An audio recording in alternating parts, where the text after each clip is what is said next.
Գործընկերներ, նրանք ովքեր հույս ունեն, որ այսօր ես էլ չեմ խոսելու, ցավում եմ, որ ձեզ հիասթափեցնելու եմ եւս մեկ առիթ ինձ համար խոսելու, գուցե սա մի փոքր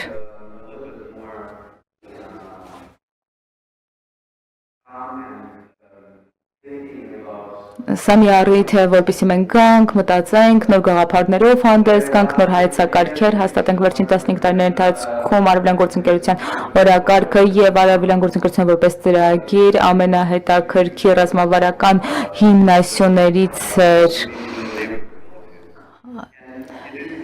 հարևանության քաղաքականության համար սա շատ հետաքրքիր շրջանակ է, որը հիմնվում է ընդհանուր բարգավաճման հույսի վստահության վրա, բայց մի շատ կարևոր հիմնասյուն դեռ չի հաստատագրվել առնվազն իմ կարծիքով եւ սա այն տիրույթն է, որը էգզիստենցիալ է, գոթեբանական է այս պահին, սա անվտանգության տիրույթն է անվտանգություն ոչ միայն ռազմական առումով, բանակի առումով, մեր կարողությունների առումով, որպեսզի կանխենք պատերազմը կամ պաշտպանենք ինքներս մեզ, բայց ես կարծում եմ, որ անվտանգությունը եւ ես կարծում եմ, որ սա այն տարբերությունն է, որի միջով մենք անցնում ենք, անվտանգությունը միայն բանակը չէ, դա նաեւ հիբրիդ վտանգներն են, սպառնալիքներն են, մեր կարողությունն է մրցակցելու այս աշխարհում եւ տանելու ժողովրդավարությունը այս աշխարհին սա լրիվ նոր բան է առայն թե ինչպես ենք մենք սահմանում ժողովրդավարությունը եւ ինչպես ենք մենք գործում ժողովրդավարության համատեքստում կանաչները միշտ օգտագործում են միջ ոլորտայնություն բառը ինչ է սա ռազմավարական նշանակ տեսակետից, երբ մենք խոսում ենք անվտանգության մասին, սա տարբեր ոլորտների մասին է, տարբեր եղանակներ, տարբեր ուղիներ, որպեսզի ավելի ամբողջական տեսակետից դրան նայելու։ Այո, մենք գոթերաբանական ճնշման համատեքստում ենք, իրավիճակում ենք, ոչ միայն Ռուսաստանի կողմից հրահրված պատերազմը, բայց այս պատերազմը վտանգում է ոչ միայն մեկ երկիր, բայց երբ մենք փորձում ենք հասկանալ Ինչ է անվտանգությունը մայրցամաքի համար, մենք հասկանում ենք, որ մայրցամաքը միայն Ուկրաինան չէ կամ Եմեն չէ, մայրցամաքը նաև այս տարածաշրջանն է ներառում, այն ներառում է նաև այնպիսի երկրներ, ինչպիսին Մոլդովան է, սա տարածաշրջանային հակամարտություն չէ այս պատերազմը, չեմ ուզում ձեզ համոզել սրա մասին, բայց սա իսկապես մեր համատեղ կայունության մասին է եւ հիբրիդ սպառնալիքները դարձել են դրա մի մաս, դրա կարևոր մաս եւ սրանք ցույց են տալիս, որ գուցե դիմակայունությունը այնքան էլ ուժեղ եւ ամուր չէ, որքան Եվրամիությունում է։ Այս տեսակետից Եվրոպան պետք է ոչ միայն իր սահմանները պաշտպանի, բայց նաեւ իր ճշմարտությունը պաշտպանի։ Սա նաեւ արևելյան գործընկերության երկրներն է վերաբերում։ Արևելյան գործընկերությունը պատմական խաչմերուկի առաջ է կանգնած։ Ես կարծում եմ, որ այս հանդիպումը մեզ հիշեցնում է Այս մասին Մարիան ձեզ ասաց քննարկումների մասին, որոնք կապին էին վերաբերում Սևծովյան ռազմավարությանը վերաբերող քննարկումները, բայց այս քննարկումներն ամբողջական չեն, եթե մենք անվտանգության խնդիրները դրանց ներսում չենք քննարկում եւ սա անվտանգությունը չէ ուղղակի երբ խոսում ենք հումքի, նյութի, հումքերի անվտանգության մասին, որոնցից մենք կախված ենք մեր ենթակառուցվածքների շահագործման համար Եթե մենք չմտածենք սրա մասին եւ չմտածենք սա ընդհանուր տեսակետից մենք հաջողության չենք հասնի եթե մենք նայում ենք տարբեր երկրների տարբեր չափումների օրինակին արևելյան գործընկերությունը այս շրջանակը մենք կտեսնենք ինչպես ենք մենք բոլորս համախմբվել տարբեր տեսակետներից այսինքն Ուկրաինան եւ Մոլդովան օրինակ շատ հստակ է նրանք ցույց են տվել ուղղակի չափազանց մեծ խիզախություն Հաշվառնելով նաև հիբեր հարձակումները, որոնք մենք տեսնում ենք Մոլդովայի դեպքում եւ Մոլդովան հաստատել ու ապացուցել է մեզ, որ անգամ լինելով բավարար երիտասարդ ժողովրդավարություն, ներողություն եմ խնդրում այս ճշմարտությունը խոսելու համար, բայց ուզում եմ իրատեսական լինենք, անգամ նրանք ցույց են տվել իրենց հստակ ռազմավարությունը եւ վճռականությունը եւ ռեսուրսները, որոնք ուղղված են այս ուղղությամբ լինելու Եվրամիության կողքին եւ այս դեպքում դուք կարող եք հաղթել հիբրիդային պատերազմը եւ ես հույս ունեմ, որ դուք համոզված եմ, որ դուք կշարունակեք սա։ Առաջին քայլն արված է, հիմա գանք Վրաստանին, մյուս կողմից իհարկե մենք տեսնում ենք մի երկիր, որը ունի եվրոպական ձգտումներ, բայց միևնույն ժամանակ մենք տեսնում ենք եւ ես անդրադարձել եմ որոշ միջոցառումների սրան, փաստացի սա լաբորատորիա է ավտորիտար հարձակումների, որովհետեւ նոր ուղիներ են ընտրվել հարձակման, որոնք գործարկվում են, ուղիներ, որոնք ժամանակին չէին օգտագործվում, ինչպես փաստացիորեն դարձնել երկիրը ավելի մոտ Զավթիչին,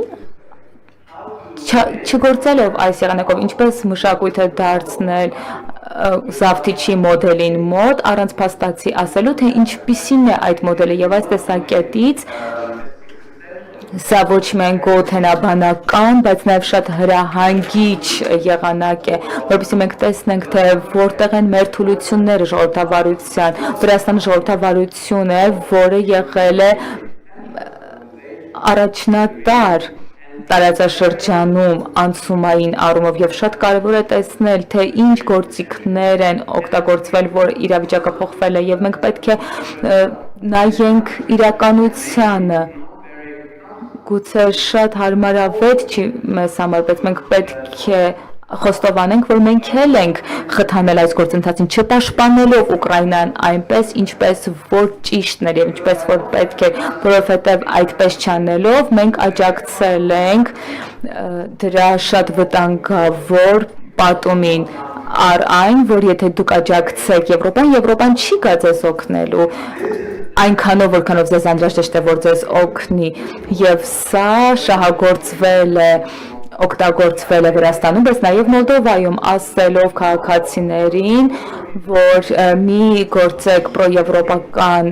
ուղիով, որովհետև դուք կանգնեք այն վտանգի առաջ, որ եթե ինչ-որ վտանգավոր բան ձեզ տեղի ունենա, ձեր ագրեսիվ հարևանի կողմից, Եվրոպան ձեր կողքին չի կանգնի։ Այսօր մենք պետք է եզրահանգումներ անենք այն մասին, թե որտեղ ենք մենք կրում պատասխանատվություն այս առումով, եւ իհարկե գանք Ադրբեջանի, որը շատ կարևոր մաս է այս տարածաշրջանում, բայց որտեղ մենք պետք է գտնենք ուղի համագործակցելու համար եւ միասին աշխատելու համար։ Ադրբեջանը միայն մի երկիր չէ, որտեղ էներգետիկ ռեսուրսները կարևոր են մեզ համար, բայց սա նաեւ մի երկիր է, որտեղ կապվածության տեսակետից եւ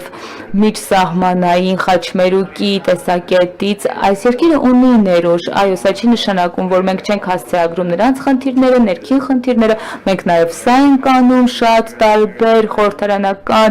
տիրույթներում, բայց իրավիճակը այնտեղ շատ է տարբերվում։ Սա մի երկիր չէ, որը երբևէ պնդել է, որ իրանք ցանկանում են դառնալ Եվրոպական խորհրդարանի անդամ, եւ այստեղից էլ գալիս են այն տարբերությունները, որոնք մենք տեսնում ենք Վրաստանի հետ համեմատած այս տեսակետից համագործակցության առումով օգտագործում ենք նաև շատ ռազմավարական ռեսուրսներ եւ Ադրբեջանի դիրքորոշումը այն մի բան է, որ մենք պետք է բացահայտենք եւ այն, որ մենք այսօր հյուրընկալվել ենք Հայաստանի կողմից, ցույց է տալիս շատ խելացի դիմակայունության ուժը։ Սա ակնհայտ է, մենք խոսում ենք ձեր խորհրդարանականների հետ զրույցների արդյունքում մենք պետք է աջակցենք պրոեվրոպական լուծումներին, որոշումներին աջակցելով, ներդնելով կապվածության գաղափարներ, մտքեր, նաև որոշակ եվրոպական չափանիշներ ձեր շուկայում, ինչպես նաև աջակցելով ձեր ժողովրդավարությանը, ձեր ժողովրդավարության զարգացմանը, այնուամենայնիվ շատ հստակ շեշտենք, որ Եվրոպայի ապագան իրականում իրատեսական տեսակետից շատ երկար է, բայց սեզ համար հատկապես այս հրացաշրջանում եւ հատկապես երիտասարդներից սա շատ կարեւոր է։ Մենք ոչինչ չենք ստիպում, դրա համար էլ արձագանքը հրաշալի օրենքին, որը այստեղ ընտրվել է, ընդունվել է, գուցե որոշակի համեստ է ձեր տեսակետից, մենք չենք ցանկանում որևէ բան ստիպել կամ եվրոպական ընտրությունը ստիպել պարտադրել, սա ձեր ապագան է, մենք ուղղակի ձեր կողքին կանգնած ենք եւ իհարկե կաջակցենք ձեզ, սա նույնպես անվտանգության հարց է եւ սա միայն ժողովրդավարության հարց չէ, այսպեսով 3 կետ արևելյան գործընկերության համատեքստում, որոնք մենք պետք է ընդունենք, որպեսզի կարողանանք գնալ դեպի անվտանգության օրակարգ ճկունությունն է եւ տարբերակումը, մենք պետք է ընդունենք, որ արևելյան գործընկերության բաղադրիչի մեր գործընկերները տարբեր արագությամբ են առաջ գնում, օրինակ Ուկրաինան, Մոլդովայի համար Եվրամիությունը անդամակցությունը ԵՄ-ին ավելի մոտ է, ուրիշներն ունեն անդամակցության այլ մոդելների կարիք, երկրորդը ակցիոնն է եւ դիմակայունությունը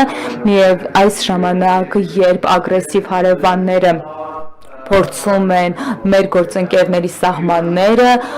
մենք պետք է ուժեղացնենք մեր հզորությունը, մեր զորությունը, մեր լրատվամիջոցները եւ շատ հստակ լինենք այն մասին, թե որտեղ ենք մենք գտնվում, դրա համար էլ մենք շատ հստակ այս ամենը շեշտում ենք երրորդը եւ ամփոփեմ անվտանգության եւ պաշտպանության մասին